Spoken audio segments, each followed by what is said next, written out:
वृंदा की बेटी खुशी की तबीयत ठीक नहीं थी। उसकी मालकिन का सुबह से कई बार फोन आ चुका था। क्या बात है वृंदा, आज काम पर नहीं आना? सारे बर्तन पड़े हुए हैं और तू है कि तेरा कुछ पता ही नहीं है। मालकिन, बेटी की तबीयत ठीक नहीं है और इसके बापू भी घर पर नहीं है, वो काम पर गए हुए हैं। मैं बेटी को अकेला छोड़कर नहीं आ पा रही हूँ। मुझे कुछ नहीं सुनना, चुपचाप काम पर आ, नहीं तो मुझे कोई और काम वाली ढूंढने में देर नहीं लगेगी। अब क्या करूं? रोशनी बेटिया सुन, अब तबीयत कैसी लग रही है? माँ, अब दवाई लेकर ठीक लग रहा है। हाँ, बुखार तो उतरा हुआ है। एक काम कर बिटिया, तू मेरे साथ काम पर चल। तू वहां बैठ जाना, तब तक मैं काम निपटा लूंगी। घर पर अकेला छोड़कर जाने का मन नहीं, और अगर काम पर नहीं गई तो मालकिन दूसरी काम वाली रख लेंगी। दिवाली के दिन है बिटिया, मालकिन का कोई भरोसा नहीं, रख लिया तो काम हाथ से चला जाएगा। चल, चप्पल पहन, हम चलते हैं। वृंदा रोशनी के साथ काम पर पहुंचती है। अब तू इस बीमार को साथ ले आई, काम करेगी या इसे संभालेगी? मालकिन, घर पर अकेली रुकती तो ये घबरा जाती, यहाँ चुपचाप बैठी रहेगी, ये तंग नहीं करती। रोशनी बेटा, तू वहां सामने बैठ जा। पहले बर्तन कर ले, फिर पंखे भी साफ करने हैं। ठीक है मालकिन। तभी मालकिन की बेटी और पति भी आ जाते हैं। सौम्या, तुम्हारी लाडली खुशी ने देखो कितनी सारी शॉपिंग की है। मम्मी देखो, ये अनार, फुलझड़ी, रॉकेट और कितने सारे पटाखे, ये चॉकलेट्स भी। और ये देखो मम्मी, मैंने अपने लिए मॉर्निंग में पहनने के लिए अलग ड्रेस ली। वो कल मेरी सारी फ्रेंड्स आएंगी ना, तो दिवाली पार्टी में न्यू ड्रेस पहनूंगी। अरे हाँ, कल मॉर्निंग में तो दिवाली पार्टी है। वृंदा, कल सुबह टाइम से आ जाना, काफी काम रहेगा। खुशी दिवाली पार्टी का सामान देखने लगती है। रोशनी भी उसे देख रही थी। ए लड़की, जा ये सामान उठाकर खुशी के कमरे में रखा। जी आंटी। रोशनी चुपचाप घबराई हुई सी खुशी के कमरे में सामान ले जा रही थी। अचानक उसके हाथ से चॉकलेट का डिब्बा गिर गया। अरे, ठीक से चला नहीं जाता क्या? वृंदा, तुमने अपनी बेटी को क्या सिखाया है? जरा सा काम क्या बोल दिया, इसके तो हाथ पैर बिल्कुल बेकार है। इतनी महंगी चॉकलेट का डिब्बा गिरा दिया। क्या हुआ सौम्या, इतना शोर क्यों है? पापा, रोशनी ने चॉकलेट का डिब्बा गिरा दिया, इसलिए मम्मी उसे गुस्सा कर रही है। कोई बात नहीं बेटा, आराम से उठाकर कमरे में रख दो। सौम्या, तुम भी छोटी छोटी बातों पर बच्चों पर गुस्सा करती हो। सारा काम खत्म करके वृंदा रोशनी को लेकर घर आ जाती है, पर रोशनी का मन उदास था। क्या हुआ रोशनी बिटिया, तू इतनी उदास क्यों है? तबीयत तो ठीक है ना? माँ, मुझे भी दिवाली की खरीदारी करनी है। मुझे भी पटाखे, नए कपड़े और मिठाई चाहिए माँ। अभी तेरे बापू आ जाएंगे ना, तो फिर मैं तेरे लिए पटाखे और मिठाई खरीद लाऊंगी। वृंदा किसी तरह रोशनी को समझा देती है। वृंदा, क्या हुआ, आज रोशनी जल्दी सो गई? हाँ, तुम्हारा इंतजार कर रही थी कि आओगे तो पटाखे और मिठाई खरीद कर लाएगी। बड़ी मुश्किल से 500 रुपए ही मिले हैं।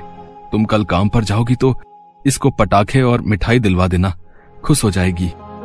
ठीक है, तुम बैठो, मैं तुम्हारा खाना लगाती हूँ। अगले दिन वृंदा रोशनी को लेकर काम पर जाती है। सौम्या के घर दिवाली पार्टी की तैयारी चल रही थी। वृंदा मेहमानों के लिए चाय, कॉफी और नाश्ते का प्रबंध कर रही थी। वृंदा, जाकर सामने की टेबल पर चाय के कप और लगा दो, और प्लेटों में बिस्कुट और नमकीन खत्म हो गए हैं, वो भी भर देना। तुमने रामू को पनीर के पकौड़े बोले थे, पनीर आया हुआ है, जाकर एक बार देख लो। जी मालकिन, मैं अभी देख लेती हूँ। रोशनी बिटिया, तू यहीं बैठ, मैं तब तक मेहमानों को देख लूं। मम्मी, मेरे पटाखे कहाँ रखे हैं? मुझे अपने सारे फ्रेंड्स के साथ छत पर चलाने हैं। सौम्या का ध्यान रिश्तेदारों और दोस्तों में था। वो खुशी की बात को अनसुना कर देती है। खुशी अपने दोस्तों को लेकर छत पर जाती है। रोशनी ये सब देख रही थी। वो भी पटाखे देखना चाहती थी। उसका मन भी था कि वो पटाखों को जलते हुए देखे, इसलिए वो भी छिप छिप कर किसी तरह उन सब के पीछे छत पर चली जाती है।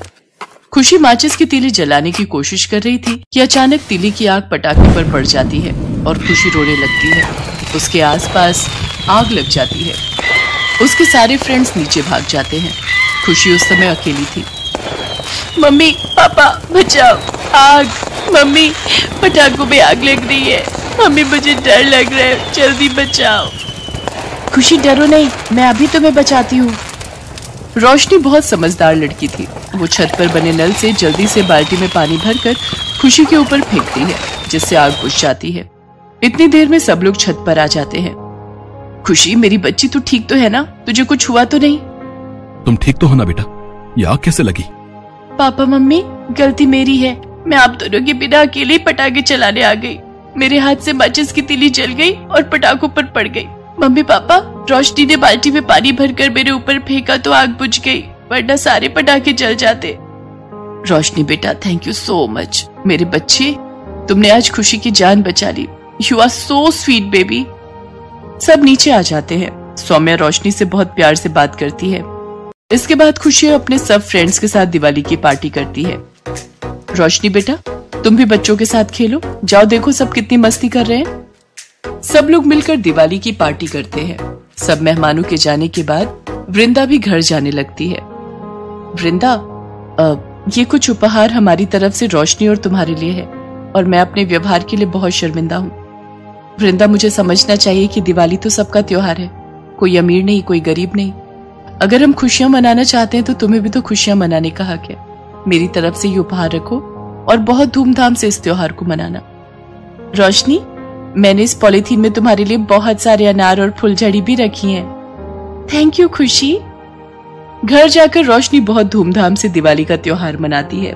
सौम्या ने उसे बहुत सारे उपहार दिए थे, जिन्हें देखकर रोशनी के चेहरे पर खुशी आ जाती है। ये कहानी है गुणीराम की। वो एक फैक्ट्री में मजदूरी करता था, लेकिन कुछ महीने पहले उसकी फैक्ट्री बंद हो गई और वो बेरोजगार हो गया। गुणीराम की पत्नी बहुत पहले ही गुजर गई थी। उसकी 10 साल की एक दिव्यांग बेटी थी गीता। पहले भी किसी तरह ही उसके घर का गुजारा चलता था, ऊपर से उसकी नौकरी चली गई तो जीवन चलाना और भी कठिन हो गया। हालांकि नौकरी चले जाने की बात उसने गीता को नहीं बताई थी। वो हर दिन तय समय पर पहले की ही तरह घर से निकल जाता और शाम को लौटता। गीता, गीता। गीता बैसाखी के सहारे चलती हुई बाहर आती है। अरे बाबा, आप आ गए फैक्ट्री से? हाँ बेटा, आ तो गया, लेकिन आज भी मैं तेरी जलेबी लाना भूल गया। अरे कोई बात नहीं बाबा, कल ले आना। कल नहीं, 2-4 दिन बाद फैक्ट्री में दिवाली का बोनस मिलने वाला है। जिस दिन मिलेगा उसी दिन तेरे लिए एक सुंदर सी फ्रॉक और जलेबी दोनों लेता आऊंगा। गीता को पता था कि उसके लिए ना तो जलेबियां आएंगी और ना ही फ्रॉक। उसके पिताजी को कोई बोनस नहीं मिलने वाला। उसे ये भी पता था कि उसके पिता की नौकरी चली गई है। वो दिन भर कहीं दिहाड़ी मजदूरी करते हैं तो 2 पैसे हाथ आते हैं और 2 वक्त की रोटी किसी तरह नसीब होती है। किसी दिन दिहाड़ी नहीं मिलती है तो उन्हें खाली हाथ ही रहना पड़ता है। देखते देखते दिवाली भी आ गई। हर ओर कितनी भीड़ है, सभी कुछ ना कुछ खरीद रहे हैं। एक मैं हूँ जो बेटी के लिए जलेबी भी खरीद कर नहीं ले जा सकता। गुणीराम ये सब सोचता सड़क पर चला जा रहा था। तभी एक बड़े से कपड़े की दुकान के बाहर खड़े पुतले पर उसकी नजर गई। उसने बहुत अच्छी फ्रॉक पहन रखी थी। वो उस फ्रॉक को गौर से देख ही रहा था कि दुकान के अंदर से दुकान का सेठ बाहर आया और उससे पूछा, ओए, तू क्या घूर रहा है यहाँ? चोरी वोरी करने का इरादा है क्या? तू तो शक्ल से ही चोर लगता है। अरे नहीं साहब, मैं तो बस अपनी बिटिया के लिए ये फ्रॉक देख रहा था। कितने की है ये? तेरे औकात के बाहर की है। चल जा अब यहाँ से। सुबह सुबह पता नहीं कहाँ